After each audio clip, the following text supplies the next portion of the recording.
Всем привет, друзья! Давненько не виделись на этом канале. В это трудно поверить, но среди обочинников все-таки нашелся тот, кто решил подать на меня в суд. Разумеется, в России. Захотел, чтобы я сел в тюрьму. В те славные времена, когда мы щемили обочинников, мы делали это в том числе и на М7. Возможно, вы видели вот этот вот ролик. Когда мы проезжаем, мы их прямо рожей снимай. Ага, все. А что ты едешь по обочине, а? Да я видел, откуда ты едешь. А ничего. Ну чё, ничего, чоколо бумажное, закройся, блядь. Этот замечательный гражданин на белом Мерседесе и есть тот самый обочечник. Назовем его господин Б. Господин Б, я прямо завидую его упорству. Целых 2 года пытался судиться со мной из компании Google. Когда он подал на меня в суд первый раз, судья назначила заседание, на которое не явился никто. Ни я, ни истец. Судья несколько раз переносила заседание, но так как никто не явился, то в иске было отказано. Господин Б, не теряя надежды, подал на меня и на компанию Google в суд во 2-й раз. Я не знаю, может быть, у него очень хороший адвокат, который довольно неплохо доил господина Б, потому что каждый раз он заверял видеозапись, которая находится на YouTube. Писал письма, иски, делал что-то там еще. За все это он, естественно, брал деньги с господина Б. Суд предложил мне провести какие-то мирные переговоры с господином Б, чтобы решить все полюбовно. Разумеется, я хотел, чтобы этот суд состоялся, и мой представитель на нем присутствовал, чтобы мы все вместе смогли потом посмеяться над этим. Но, к сожалению, господин Б во 2-й раз не счел нужным присутствовать на заседаниях. Судье это надоело, и она вынесла следующее решение. Никогда не думал, что скажу это, но судья, которая выносила решение, оказалась суперпрофессионалом. Сейчас я вам зачитаю решение, которое она вынесла, и вы сами оцените его. Хочу сказать, что те, кто занимается правозащитой, то есть снимает людей, которые делают какие-то правонарушения на улицах в России, вы можете использовать этот документ как Библию. А те, кто нарушает правила дорожного движения или общественный порядок в России, знайте, что этот документ будет использован против вас.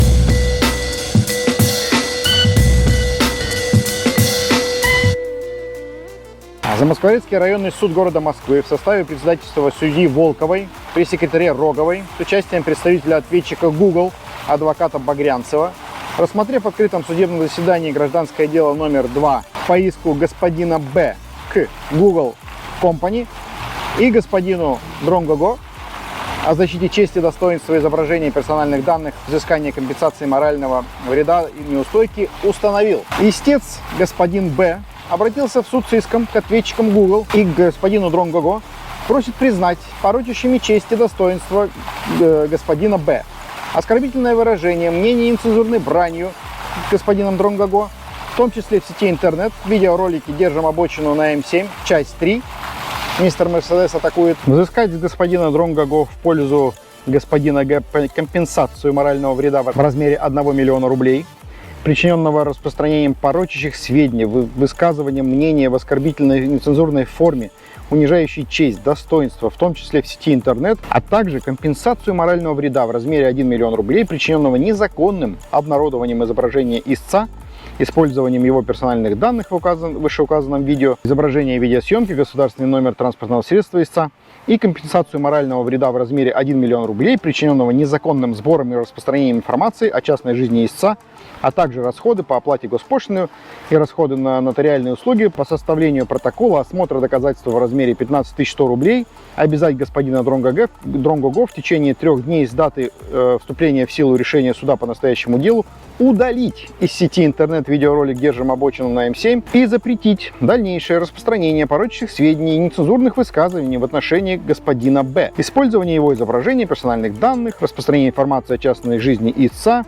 использование вышеуказанного в ролике в случае неисполнения решения суда в течение 3 дней с даты вступления судебного акта в силу, взыскать судебную неустойку в размере 10 000 рублей за каждый день неисполнения судебного акта, обязать компанию, я напомню, это все хочет господин Б, чтобы это было, это суд просто цитирует его иск, обязать компанию Google удалить размещенный в сети интернет по адресу такому-то видеосюжет «Держим обочину на М7, часть 3, мистер Мерседес атакует», содержащий порочащие честь и достоинство господина Б сведения. В обосновании заявленных требований истец указывает на то, что господин Дронгаго является собственником автомобиля Toyota Land Cruiser Prado. Госномер такой-то. Все мы помним, что у меня не Prado, а Land Cruiser 200, и ведет на YouTube канал Дронгаго, направленный на популяризацию экстремального вождения и борьбы с так называемыми обочечниками, устраивая самосуд на дорогах. 15 августа 2001 года истец господин Б двигался по трассе М7 «Волга» из Нижнего Новгорода в Москву на автомобиле марки Mercedes белого цвета. Госномер такой-то. А господин Дронгаго, двигаясь на своем автомобиле Land Cruiser Prado, оскорбил его нецензурной бранью в присутствии несовершеннолетних и иных лиц, а затем выложил на свой канал в YouTube Дронгаго. Подписывайтесь, кто еще не подписался. Ролик под названием «Держим обочину на М7» с публичными оскорблениями. На вышеуказанном видео четко видно, что господин Дронгаго на транспортном средстве Land Cruiser Prado с наклейкой Дронгаго. Чуваки не разбираются в тачках, я в шоке. Начал преследование автомобиля истца, когда настиг. Истец двигался по крайней левой полосе и находился в своем автомобиле с семьей, то стал оскорблять нецензурной бранью, записывая на камеру, выкрикивая при супруге и малолетних детях истца: «Ты дол, троеточие, ёб! Ты дол, троеточие, ёб! Ты это понимаешь? Ты знаешь, что ты дол, троеточие, ёб!» Ты дол, ты дол, ёб! Ты это понимаешь? Нет? Ты знаешь, что ты дол... Запомни это раз и навсегда. Это были мои слова. Затем сообщил своему напарнику, находящемуся на пассажирском сидении: «Толян, здорово, снимай этого двоеточие дока». Кроме того, на 13-й секунде видеоролика ответчик оскорбляет истца словами «Чё, бумажная?» за якобы нарушение правил дорожного движения. Объезд по обочине. Между собой участники данных противоправных действий постоянно переговаривались в отношении истца на предмет: что с ним будем делать? Может, проучим его? Тут я хочу передать привет всей команде, которая гоняла с нами на М7. Вы классные ребята, классно держали обочину. Ирина в тот день, доброе такси, держала обочину как никогда. Тебе отдельный привет. Также участники данного флешмоба оскорбляли иных водителей, постоянно создавали опасность на дороге. Притом господин Дронгаго совместно с группой лиц на автомобилях «Волга», «Фура», машина Яндекс.Такси, Volkswagen Polo, «Черри». Для записи названного видеоролика предварительно умышленно были блокированы все полосы движения для создания затора на дороге и провокации его объезда. Когда общественный транспорт, скорая помощь и иные участники дорожного движения стали пытаться объехать затор по обочине, лица на вышеуказанных транспортных средствах стали снимать их на камеру и выкрикивать оскорбления и нецензурная брань, позиционируя себя борцами с обочечниками. Таковыми мы и являлись, а некоторые являются до сих пор. В видеоролике «Держим обочину на М7, часть 3» содержится, двоеточие, распространение Дронгаго порочащих сведений об истце, о нарушении истцом правил дорожного движения, движения по обочине, при том, что ответчик, то бишь я, не является уполномоченным органом, который вправе возбуждать производство по данной категории административных правонарушений. Отсутствует факт нарушения ПДД истцом, а также полномоченные органы к ответственности за нарушение ПДД, движения по обочине, его не привлекали. Истец указывает, что нецензурная брань по отношению к нему в виде выражений «чоколобумажная», а также это все пишет судья, представляете? Чтобы это не звучало голословно, вот, видите, это все написано. Судья просто вам отдельный привет и респект. Истец утверждает, что нецензурная брань по отношению к нему в виде выражений «чоколобумажная», также «ты дол, троеточие, ёб», «ты дол, двоеточие, две точки, ёб», ты это понимаешь, ты знаешь, что ты дол, двоеточие, ёб. Запомни это раз и навсегда. Является оскорбительным утверждением, нарушающим право истца на доброе имя, порочащим его честь и достоинство, в результате чего истцу причинены физические и нравственные страдания. Физически человек пострадал, понимаете, нет? По мнению истца, очевидным является факт оскорбительного выражения мнения нецензурной бранью по отношению к нему, а также, что указано, несоответствующие действительно сведения порочат его честь и достоинство как честного человека. Поскольку ответчик в вышеуказанном видеосюжете утверждает о нарушении истцом действующего законодательства и публично изобличает в этом истца, не имея никаких на то оснований, способствуя и провоцируя участников движения на нарушение. При этом истец не является публичной личностью, а видеосъемка истца ответчиком Дронгаго осуществлялась в момент нахождения истца в транспортном средстве, то есть не в месте, открытом для свободного посещения. Между прочим, ответчик DroneGo использовал изображение истца в видеосюжете именно с целью установления публичного установления его личности. Тут так написано. Так даже начало видеосюжета сопровождается комментариями ответчика. Проезжая мимо них, прямо рожи их снимай. Правильно, итальян тогда все классно сделал вообще. Когда мы проезжаем мимо них, прямо рожи их снимай. Камера не выдержала и выключилась от перегрева, потому что иск господина Б был слишком мощный. Продолжим здесь. Я налил себе чайку, взял печеньки. Где-то там стоит банка варенья. Незаконными действиями господина DroneGo по сбору, использованию и распространению информации о частной жизни истца, а также нарушается право истца на неприкосновенность частной жизни. В частности, из видеосюжета следует, что ответчик без согласия истца осуществляет видеосъемку о том, на каком транспортном средстве, с кем, как и когда проводит время и передвигается истец, господин Б. Указанные сведения относятся к личной семейной тайне, охраняемой законом. Распространение этой информации в сети интернет создало личные проблемы для истца и привело к конфликтам в личной жизни. Господин Б, видимо, был не с женой, но мы не знаем этого. Причинило моральные страдания и моральный вред, который истец оценил в 1 000 000 рублей. В соответствии с пунктами 1, 3, 4 и 5 статьи 29 Конституции РФ каждому гарантируется свобода мысли и слова. Никто не может быть принужден к выражению своих мнений и убеждений или отказу от них. Каждый имеет право свободно искать, получать, передавать, производить и распространять информацию любым законным способом. Перечень сведений, составляющих государственную тайну, определяется федеральным законом. Гарантируется свобода массовой информации. Цензура запрещается. Статьями 3,8 Федерального закона РФ от 27.07.2006 номер 149 ФЗ об информации, информационных технологиях и о защите информации также установлен принцип свободы поиска, получения, передачи, производства и распространения информации любым законным способом.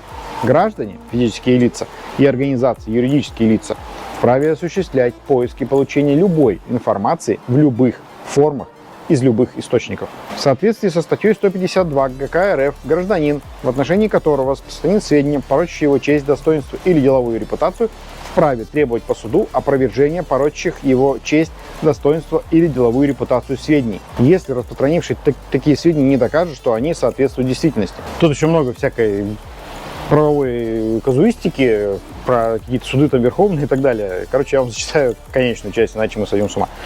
Суд отказывает в удовлетворении требований о признании порочащими честь и достоинство истца, оскорбительно выраженные нецензурной бранью мнения, якобы высказанные истцу ответчиком DroneGo, поскольку истцом не только не конкретизировано в своих требованиях, какие именно сведения мнения являются порочащими и оскорбительными, не приведен текст цитаты спорных высказываний с указанием временного кода их содержания в спорной видеозаписи, но и в нарушении статьи 152 ГК РФ, пункт 7 и пункт 9, не предоставлено доказательства, подтверждающих порочащий и оскорбительный характер этих сведений.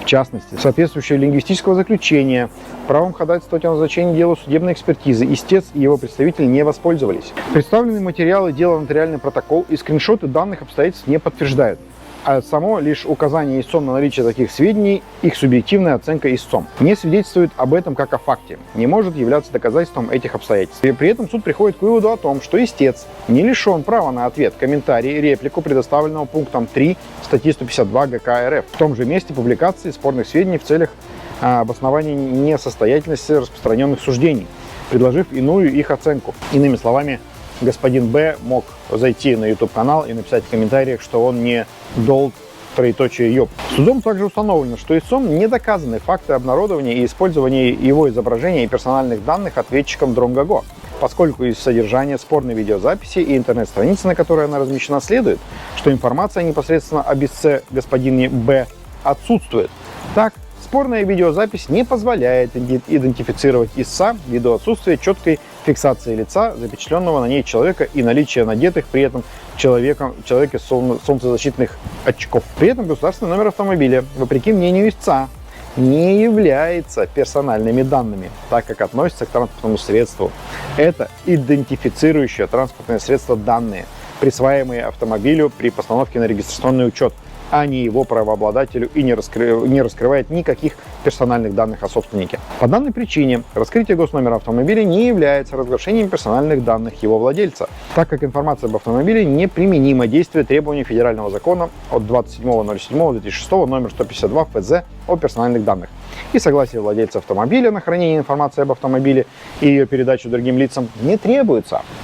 Кроме того, истцом не представлены материалы дела, доказательства, подтверждающие принадлежность ему какого-либо автомобиля, а также запечатленные его в спорной видеозаписи. Представленным истцом материалы дела, нотариальный протокол осмотра, письменных доказательств, осмотра интернет-страницы от 6.09.2021, составленный нотариусом города Москвы, не фиксировал, не удовлетворял личность истца, а в частности нахождение его в содержании спорного видеоролика, а также наличие в спорном видеоролике госномера автомобиля, принадлежащего истцу. При таких обстоятельствах суд приходит к выводу, что истцом не доказано нарушение его права на охрану изображения и защиту персональных данных на интернет-странице по указанному выше сетевому адресу. Кроме того, суд считает необходимым отметить, что из содержания спорной видеозаписи под названием «Держим обочину на М7» мистер Мерседес атакует следует, что она представляет собой съемку, видеофиксацию, а нарушение неустановленными лицами правил дорожного движения, проезд автотранспорта по обочине, пункт 9.9 правил дорожного движения Российской Федерации, который имеет цель документирования соответствующих фактов, в том числе для информирования общества, так как подобные проблемы нарушения ПДД являются общественно значимыми, широко распространены и вызывают общественный интерес и дискуссию, что подтверждается многочисленными просмотрами спорной видеозаписи. Спасибо, друзья, что смотрели. Является общеизвестным и то обстоятельство, что нарушение ПДД может повлечь причинение вреда жизни и здоровью людей, в связи с чем фиксация фактов нарушения ПДД имеет общественную значимость. И в общем случае не требует согласия участников и очевидцев соответствующего нарушения для обнародования видеозаписи нарушения ПДД. Также автор спорной видеозаписи, являясь очевидцем, и фиксировал не только нарушение указанных ПДД, но и то, как водитель белого Мерседеса проявлял агрессивное поведение на дороге, в том числе пытался вытеснуть, бортануть с дороги автомобиль автора видеозаписи, пытался вступать с ним в перебранку, а также сам снимал всех участников движения на видеокамеру. Господин В, вы ёп. При этом спорная съемка осуществлялась в месте, открытом для свободного посещения. Основным объектом съемки были непосредственно проезжая часть и места движения транспортных средств по обочинам. Камера фиксировала окружающую местность и факты возможных нарушений ПДД. Нахождение автовладельцев, водителей, допустивших езду по обочине внутри своих транспортных средств, не свидетельствует об обратном, поскольку съемка фиксировала происходящее на улице проезжей части события, но не осуществлялось внутри принадлежащих таким водителям транспортных средств. Таким образом, суд приходит к выводу о том, что спорная видеозапись была опубликована его автором в соответствии с положениями действующего законодательства, для чего не требовалось согласия истца, в том случае, если бы было доказано наличие его изображения на спорной видеозаписи. Суд также отклоняет требования о взыскании компенсации, морального вреда, неустойки судебных расходов, поскольку данные требования являются производными от иных исковых требований и удовлетворению судом, которых отказано. Кроме того, истцом не предоставлено доказательства причинения ему физических или нравственных страданий, в том числе степень таких страданий и размер ущерба, а также причинно-следственной связи между их возникновением и действиями ответчиков. Учитывая изложенное, суд приходит к выводу об отказе в удовлетворении исковых требований в полном объеме. На основании изложенного, руководствуясь статьей 194-199 ГПК РФ, суд решил в удовлетворении требований господина Б, Google и господина Дронгаго в защите чести, достоинства изображения персональных данных, взыскании и компенсации морального вреда, неустойки отказать. Занавес. Вот так вот, друзья. Очень долго, муторно, но важно. Вот такое небольшое видео о том, как нарушитель пытается наказать общественника. Надеюсь, вам понравилось. Ставьте лайки, пишите ваши комментарии, что вы по этому поводу думаете. Ну и распространяйте это видео. Пусть нарушители знают, что снимать их можно, а вы, если находитесь в России, на ваше усмотрение, боритесь с обочинниками и берегите себя.